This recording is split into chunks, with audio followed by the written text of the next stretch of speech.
ایک ایسا دور بھی تھا جب ہم سے قیصر و کسریٰ جیسی سپر پاور طاقتیں خوف کھایا کرتی تھی، مسلمانوں کا نام سنتے ہی تھر تھر کانپنے لگتی تھی۔ مگر اب ایسا کیا ہوا کہ ہر جگہ مسلمانوں کو ذلیل کیا جا رہا ہے؟ مسلمانوں کو صرف مارنے کاٹنے کی دھمکیاں ہی نہیں دی جا رہی ہے، بلکہ ہر دوسرے تیسرے دن یہ سننے کو ملتا ہے کہ جانوروں کی طرح مار پیٹ کر کسی مسلمان کا ہتیا کر دیا گیا، کہیں کسی مسلمان کے گھر کو توڑ دیا گیا تو کہیں کسی مسلمان کے دکان کو لوٹ لیا گیا، کہیں مسلمانوں کی مسجدوں پر بلڈوزر چلا دیا گیا، کہیں مزاروں کو توڑ دیا گیا تو کہیں امام باڑے کو زمیندوز کر دیا گیا۔ ہمارے ساتھ یہ جو کچھ بھی ہو رہا ہے اس میں کہیں نہ کہیں ہماری ایک بہت بڑی خامی ہے، اور وہ خامی یہ ہے کہ شاید ہم نے اپنے نبی پاک صلی اللہ تعالی علیہ وسلم سے اپنا رشتہ بہت کمزور کر لیا ہے۔ ہم اپنے نبی کی محبت کو اس قدر فراموش کر چکے ہیں کہ جس کی اوقات 2 کوڑی کی بھی نہیں ہے، ایسے ایسے گیدڑ ہمارے نبی کے شان میں گستاخی کر رہے ہیں اور ہم خاموش بیٹھے ہوئے تماشا دیکھ رہے ہیں۔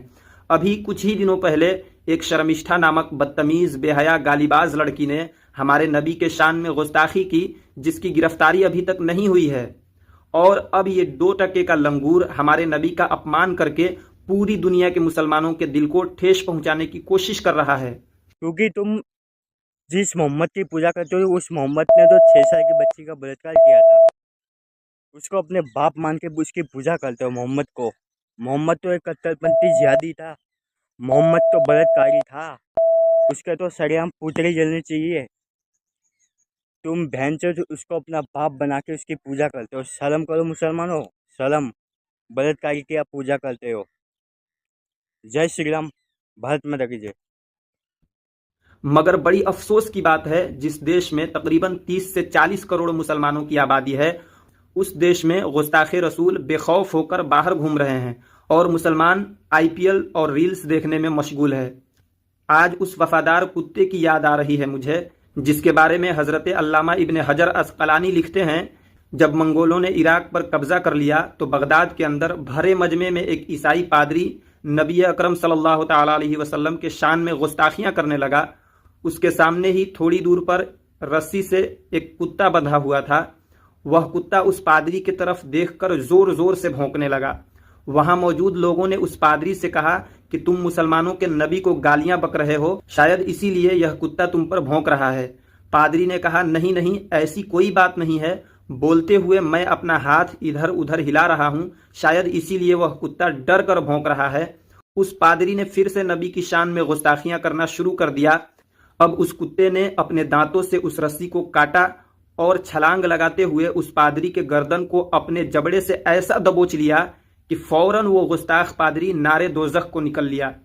اس واقعہ کے بعد وہاں موجود تقریباً 40,000 لوگ فوراً کلمہ پڑھ کر اسلام میں داخل ہو گئے۔ یہ واقعہ بتانے کا مقصد صرف یہ ہے کہ جب ایک بے زبان جانور نبی کی شان میں ہونے والی گستاخی کو برداشت نہیں کر سکتا ہے تو آج کا مسلمان کیسے برداشت کر رہا ہے؟ میرے کہنے کا ہرگز یہ مطلب نہیں ہے کہ تم اپنے ہاتھوں میں ہتھیار اٹھا لو اور خود ہی ان کا فیصلہ کرتے پھرو، بلکہ ہمارے دیش کے سمویدھان کے اندر ایسا قانون بھی موجود ہے کہ کسی بھی دھرم کے خلاف کوئی اپمان جنک ٹپڑی کرتا ہے تو IPC کی دھارا 295(1) کی طرح کچھ ایسی دھارائیں موجود ہیں جس کے تحت ایسے اپرادھیوں پر FIR درج کرایا جا سکتا ہے۔ بغیر قانون کو ہاتھ میں لیے ایسے اپرادھیوں کو سبق سکھایا جا سکتا ہے۔ میڈیا رپورٹس کے مطابق اب تک اس شرمشٹھا نامک بے شرم لڑکی کے اوپر صرف 2 جگہ سے 2 ہی FIR ہوئے ہیں، اور اس لنگور پر اب تک ایک بھی FIR درج نہیں ہوا ہے۔ تقریباً 30 سے 40 کروڑ بھارت کے مسلمان اب تک کیا کر رہے ہیں؟ ارے جس نبی کے صدقے میں ہمارے زبان کو قوت گویائی ملی، جس نبی کے صدقے میں ہماری آنکھوں کو بینائی ملی، جس نبی کے صدقے میں ہمارے ہاتھوں کو پکڑنے کی صلاحیت ملی، جس نبی کے صدقے میں ہمارے دماغ کو سوچنے کی طاقت ملی، جس نبی کے صدقے میں ہمیں یہ زندگی ملی ہے، کیا ہم اس نبی کے گستاخ پر اپنے نزدیکی تھانے میں جا کر FIR درج نہیں کرا سکتے ہیں؟ قانونی طور طریقے سے گستاخ رسول کو سزا نہیں دلوا سکتے ہیں؟ بہت پہلے ڈاکٹر اقبال نے کہا تھا، ان کے جو ہم غلام تھے خلق کے پیشوا رہے، ان سے پھرے جہاں پھرا پھرائی کمی وقار میں۔ یعنی جب ہم مصطفیٰ جان رحمت صلی اللہ تعالیٰ علیہ وسلم کے قدموں سے وابستہ تھے، جب ہمارے سینے میں عشق رسول کا چراغ روشن تھا، تب ہم سے قیصر و کسریٰ جیسی سپر پاور طاقتیں خوف کھایا کرتی تھی، مسلمانوں کا نام سنتے ہی تھر تھر کانپنے لگتی تھی۔ جب تک ہمارے گلے میں مصطفیٰ جان رحمت صلی اللہ تعالی علیہ وسلم کے غلامی کا پٹا موجود تھا، تقریباً آدھی دنیا پر ہماری حکمرانی تھی۔ آج ہم مصطفیٰ کی غلامی سے دور بھاگنے کی کوشش کر رہے ہیں اور دنیا ہمیں اپنے پیروں کے نیچے لانے کی کوشش کر رہی ہے۔ اب وقت آ گیا ہے کہ مصطفیٰ جان رحمت صلی اللہ تعالی علیہ وسلم کے غلامی کا پٹا اپنے گلے میں ڈال لیا جائے۔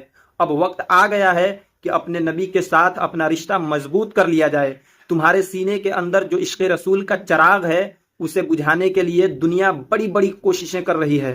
انگریزوں کا یہ کہنا تھا، جس کو ڈاکٹر اقبال نے اپنے شاعری کے ذریعے بتایا ہے، کہ یہ فاقہ کش موت سے ڈرتا نہیں ذرا، روح محمدی اس کے بدن سے نکال دو۔ یعنی یہ جو بھوکے پیاسے، جو بھوکے رہنے والے مسلمان ہیں، یہ موت سے نہیں ڈرتے ہیں، کہ ان کا علاج صرف اتنا ہے کہ ان کے جسم سے عشق رسول کو نکال لو۔ عشق رسول کا چراغ جو ان کے سینے میں روشن ہے، اس چراغ کو بجھا دو، یہ لوگ خود ہی ہلاک و برباد ہو جائیں گے۔ اور ہمارے سینے سے عشق رسول کو نکالنے کی کوشش بہت پہلے سے کی جا رہی ہے۔ ابھی بھی وقت ہے کہ ہم اپنے آپ کو سنبھال لیں، مصطفیٰ جان رحمت صلی اللہ تعالی علیہ وسلم کے طرز عمل کو اپنا لیں اور اپنے آپ کو ہلاک و برباد ہونے سے بچا لیں۔ ڈاکٹر اقبال کا یہ شعر پڑھ کر میں اپنی گفتگو کو ختم کرنا چاہتا ہوں۔ ڈاکٹر اقبال نے کہا تھا کہ نہ سنبھلو گے تو مٹ جاؤ گے اے ہندی مسلمانوں، نہ سنبھلو گے تو مٹ جاؤ گے اے ہندی مسلمانوں، تمہاری داستاں تک نہ رہے گی داستانوں میں۔